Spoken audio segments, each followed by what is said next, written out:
Les relations entre la France et la Chine au niveau tourisme depuis quelques années maintenant, ça fait 4-5 ans, sont vraiment excellentes. C'est-à-dire que les chiffres gonflent chaque année, aussi bien du côté français que du côté chinois, c'est très important.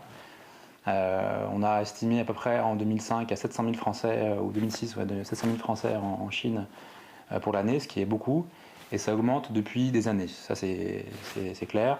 Aussi côté chinois, on a des chiffres qui sont parus il y a assez peu de temps sur les Chinois en Europe. On avait estimé à 100 millions de Chinois sur l'Europe sur les 10 ans à venir, ce qui est absolument énorme. Et la France fait partie des destinations phares des Chinois. Pourquoi? Parce qu'effectivement, depuis 1964, où la France avait reconnu la Chine, enfin De Gaulle avait reconnu la Chine à ce moment-là, et c'était le premier pays européen et occidental à avoir reconnu la République, ça avait eu une conséquence immédiate sur le pays, où les Chinois avaient donc réalisé que la France était un pays avant-gardiste, entre guillemets, et qu'il fallait donc remercier en l'appréciant, en parlant beaucoup, en s'intéressant à sa culture, voilà.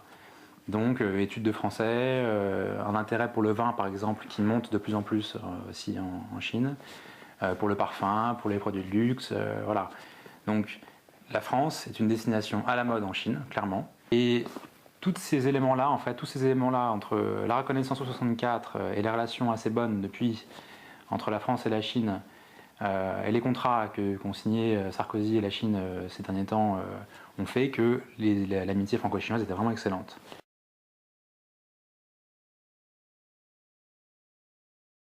Pékin avait envisagé beaucoup plus de monde qu'il y en a actuellement réservé ou prévu pour les JO.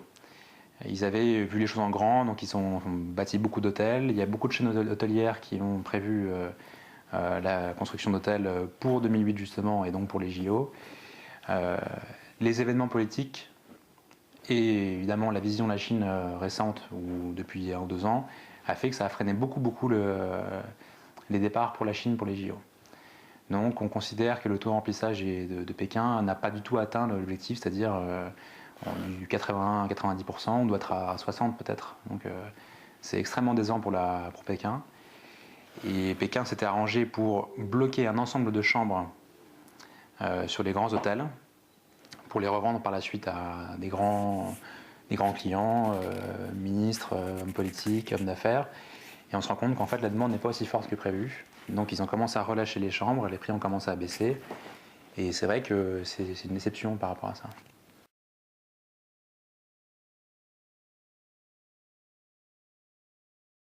Au lendemain de la déclaration de Sarkozy, hein, c'est vraiment le lendemain, c'était très clair.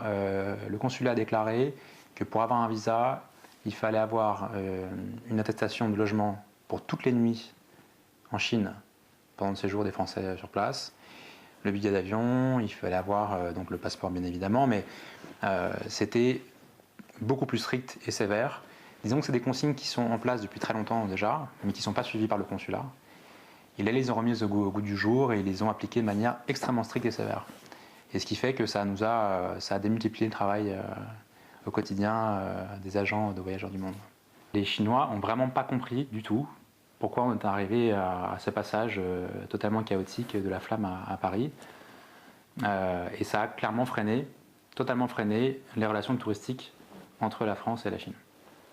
Alors par exemple, nous, en tant que voyagiste officiel, on a évidemment des chiffres qui sont bien meilleurs que le reste des tour opérateurs français, parce qu'on a la licence pour pouvoir vendre les Jeux Olympiques.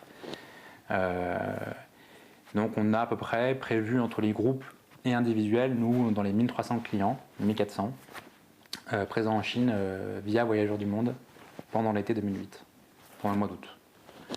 Voilà. Sachant quand même que le reste de l'année, on a perdu environ 40 voire 50% des chiffres qu'on avait l'année précédente. Et je sais que des tours opérateurs français concurrents ont perdu jusqu'à 70% de leur chiffre d'affaires par rapport aux Français qui allaient en Chine il y a 1 an. Donc il y a eu un très grand frein en fait, des départs des Français en Chine pour l'ensemble de l'année. Ça c'est sûr. Pourquoi? Il y a plusieurs raisons. Évidemment, le refroidissement des relations entre la France et la Chine, ça c'est la première raison bien évidemment.